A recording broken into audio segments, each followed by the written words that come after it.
श्री शिवाय नमस्तुभ्यम। हर हर महादेव। इस चैनल पर हम आपको गुरुजी पंडित प्रदीप मिश्रा जी के द्वारा बताए गए उपाय आसान भाषा में समझाने का प्रयास करते हैं। 6 और 7 सितंबर 2 दिन की विशेष तिथियां हैं और गुरुजी पंडित प्रदीप मिश्रा जी ने इन दोनों तिथियों की कई उपयोगी जानकारी दी हैं। उन्हीं जानकारियों को हम आपके साथ इस वीडियो में आज साझा कर रहे हैं। 6 सितंबर को है हरतालिका तीज और 7 सितंबर को है गणेश जी की पार्थिव मूर्ति की स्थापना। अब सबसे पहले हम आपको बता दें गुरुजी पंडित प्रदीप मिश्रा जी ने कैसे हरतालिका तीज का फुलेरा बनाने को कहा है, क्या क्या लेना है और कौन सी 2 पत्तियों को आपको अपने फुलेरा में शामिल कर लेना है, जिसके करने से फुलेरा बांधने वाले की हर मनोकामना पूरी हो जाती है। साथ ही आपको इस वीडियो में बताएंगे कि 7 सितंबर को गणेश जी की स्थापना के समय आपको कौन सा सरल उपाय करना है जिससे आपके घर में वर्ष भर धन संपदा की कमी ना हो। साथ ही कैसी मूर्ति आपके घर के लिए लाभदायक और शुभकारी होती है उसकी भी जानकारी आपको इसी वीडियो के माध्यम से प्राप्त होने वाली है, इसलिए वीडियो को अंत तक अवश्य देखिएगा। अब सबसे पहले जान लेते हैं फुलेरा बनाने का तरीका कैसा रहना चाहिए। फुलेरा बनाने के लिए आप कोई भी पुष्प जो भोलेनाथ को अर्पित किए जाते हैं उनकी कम से कम आपको 5 मालाएं बना लेनी है। अगर आप बनी बनाई माला लेना चाहते हैं, आप मार्केट से माला खरीद के लेकर आना चाहते हैं तो वो भी आप ले सकते हैं। आप 5 से अधिक मालाएं भी ले सकते हैं, पर कम से कम उस फुलेरा में 5 मालाएं अवश्य हों। अब इन मालाओं को बांधने के लिए आपको 4 लकड़ी बांधकर उसमें ये मालाएं 4 कोनों पर लटका लेना है। मतलब चारों कोनों में 4 मालाएं और बीच में 1 माला, इस तरीके से 5 मालाएं आपको बांधनी है। यदि आपको एक बांस की टोकरी ले सके तो वो भी बहुत अच्छी बात है। बांस की एक टोकरी ले लीजिए और उस टोकरी में मालाओं को आप लटका सकते हैं। इसके साथ ही आपको इस बात का ध्यान रखना है, इस फुलेरा में आपको 2 चीज़ों का उपयोग भी करना है। आपको आम के पत्ते और अशोक के पत्ते को अपने फुलेरा में शामिल करना है। आप माला बनाते समय बीच में आम के पत्ते और अशोक के पत्ते की मालाएं भी लटका सकते हैं। मतलब आप जो मालाएं बना रहे हैं, यदि आप घर में बना रहे हैं तो कुछ पत्ते अशोक के और आम के पत्ते भी बीच बीच में उन मालाओं में आपको लगा देना है।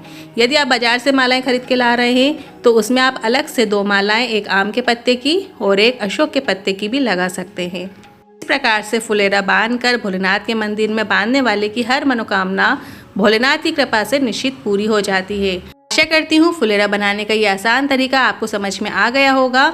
अगर अभी भी इस फुलेरा बांधने से संबंधित मन में कोई सवाल है तो आप कमेंट बॉक्स के जरिए पूछ सकते हैं, मैं इसका रिप्लाई ज़रूर करूँगी।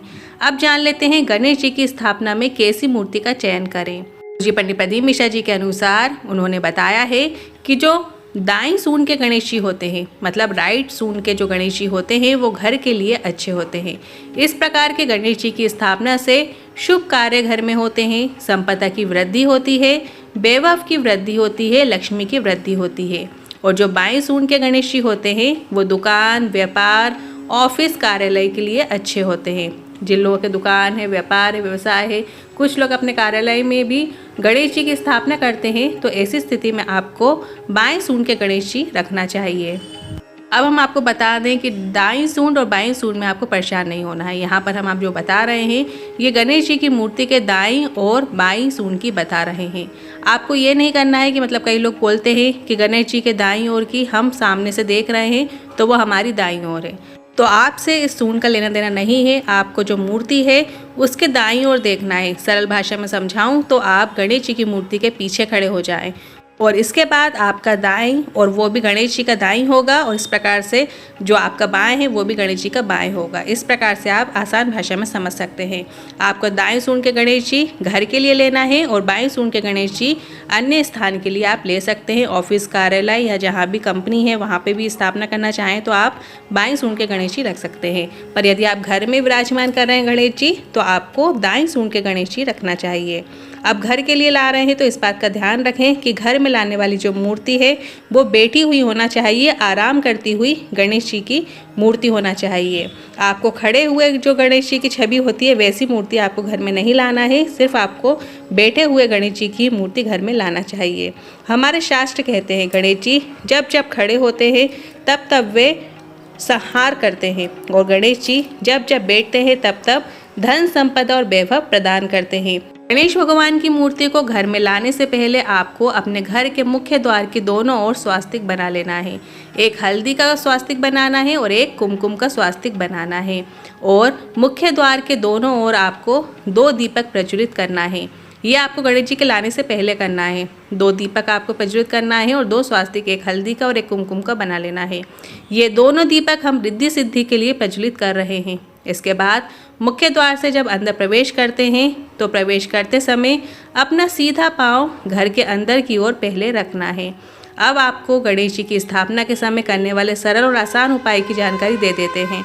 इस उपाय को करने से वर्ष भर आपके घर में धन संपदा की कमी नहीं होती है। वर्ष भर रिद्धि सिद्धि की कृपा आपके घर में बनी रहती है। आपको गणेश जी की स्थापना के समय एक कुमकुम की बिंदी और एक हल्दी की बिंदी गणेश जी के पीछे दीवार में रिद्धि और सिद्धि के निमित्त ज़रूर लगा दीजिएगा, क्योंकि जब गणेश जी का विसर्जन होता है तो रिद्धि सिद्धि भी उनके साथ चली जाती हैं। पर आप जो 2 बिंदी लगा रहे हैं, रिद्धि सिद्धि के निमित्त जो आपने बिंदी लगाई है, ऐसा करने से वर्ष भर गणेश जी सहित रिद्धि सिद्धि की कृपा भी आपके घर में बनी रहती है। अब ये उपाय अगर आप स्थापना के समय करेंगे तो काफ़ी अच्छी बात है, अन्यथा आप ये उपाय विसर्जन वाले दिन भी कर सकते हैं। विसर्जन के पहले भी आप ये 2 बिंदी रिद्धि सिद्धि के निमित्त लगा सकते हैं। जहाँ पे गणेश जी की आपने स्थापना की है, बस उसी के जस्ट पीछे एक साइड आपको रिद्धि की कुमकुम की बिंदी लगाना है और एक साइड सिद्धि के निमित्त हल्दी की बिंदी लगा लेना है। कि इस वीडियो से जुड़े अभी भी मन में कोई सवाल है, क्वेश्चन है, तो आप कमेंट के जरिए ज़रूर पूछ सकते हैं। साथ ही हमने एक व्हाट्सएप चैनल बनाया है जिसमें रोजाना की विशेष तिथियों की जानकारी आपको प्राप्त होती है। इसकी लिंक हमने कमेंट बॉक्स में पिन कर दी है। आप उस लिंक पर टच करके हमारे व्हाट्सएप चैनल को ज्वाइन कर सकते हैं। और आज का वीडियो आपको थोड़ा भी उपयोगी लगा हो तो वीडियो को लाइक करके कमेंट बॉक्स में हर हर महादेव ज़रूर टाइप कीजिएगा। श्री शिवाय नमस्तुभ्यम।